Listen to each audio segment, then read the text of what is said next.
When you thought you knew about all the pieces from Roman legionary equipment, there comes a thing like this and makes you reevaluate your knowledge. And no, it's not simply a spoon, it's a freaking foldable multi-tool. Most people think that a multi-tool is a modern invention.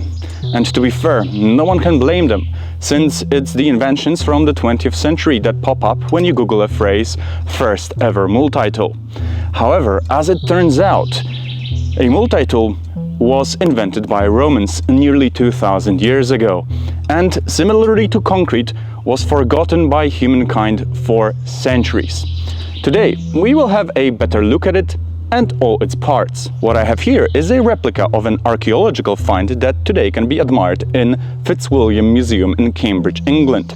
However, it is not a one-to-one replica, as the original was made from silver. This find is described to be a culinary tool, as many of its parts seem to have a purpose related to food. Being a reenactor and having somewhat of an experience of what it was like in a Roman military camp, I cannot fully agree with this theory. You will see why. So, without any further ado, let's open it up. First thing that catches an eye is the spoon part, also being the only part of this multi-tool that can be used without opening it up. A spoon clearly has a culinary purpose. I can't think of any other use for it other than eating with it. The same can be said about this next part, which can be accessed by rotating this little widget by 90 degrees. Thanks to it, the spoon part becomes loose and when folded gives us a fork, which was most likely also only used for eating. We will close the fork for now, so the next elements of this multi-tool can be accessed more easily. This brings us to the only part of this multi-tool that is made out of a different metal than the rest of it.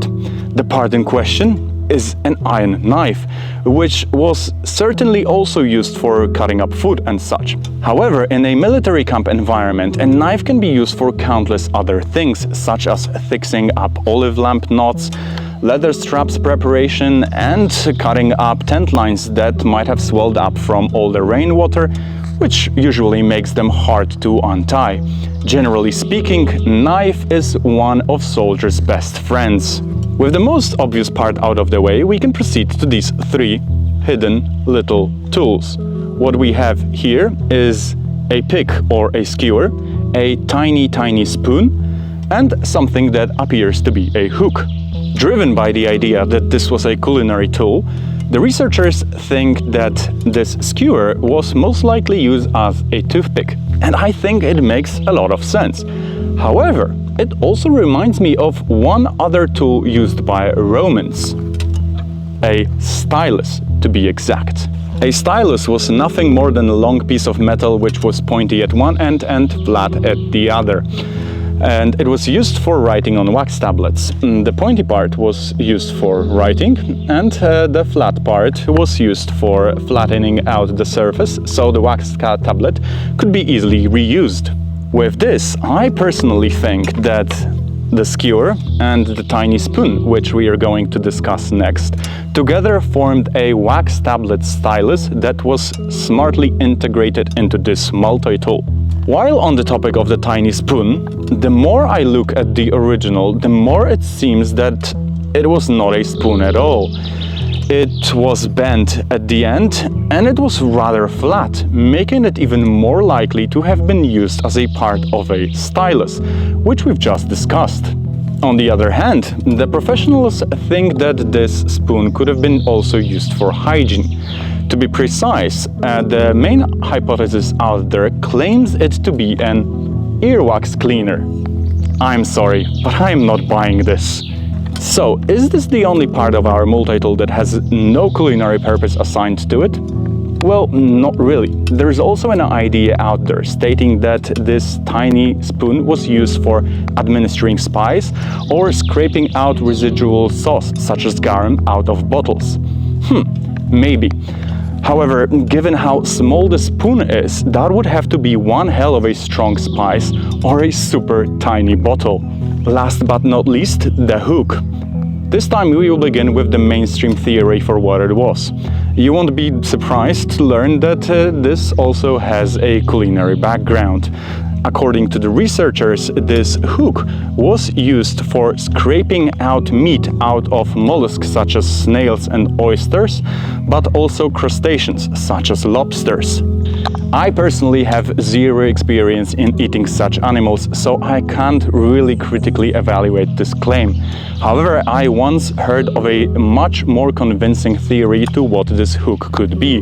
And it could be a stitching awl, a crafting tool that is used in sewing for needle threading and holes puncturing in different materials. When thinking of this multi-tool as a possession of someone from the military, the assumption that the hook is a stitching awl seems to be a fairly good one, as a life in a Roman camp would often require the legionaries to fix their equipment. A torn tunic, a ripped caligae shoe, a leaky tent, and so on. On the other hand, the original multitool was made out of silver, so an expensive metal. This makes the researchers think that the multitool belonged to a more wealthy soldier, an officer perhaps, who wouldn't really have to perform any of the maintenance work himself. In that case, maybe they are right about this hook being a tool used for consumption of the more exotic animals. Interesting, isn't it? That would be all for today. Do you guys think I have omitted something?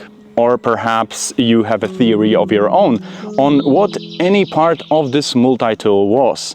I am curious to read up on what you think, so the comment section is all yours. I will see you there and in the next one. Until then, remember, Carthago delenda est, et Roma caput mundi. Today can be admired in Fitzwilliam Museum in Cambridge, England. Kurwa jebane muchy.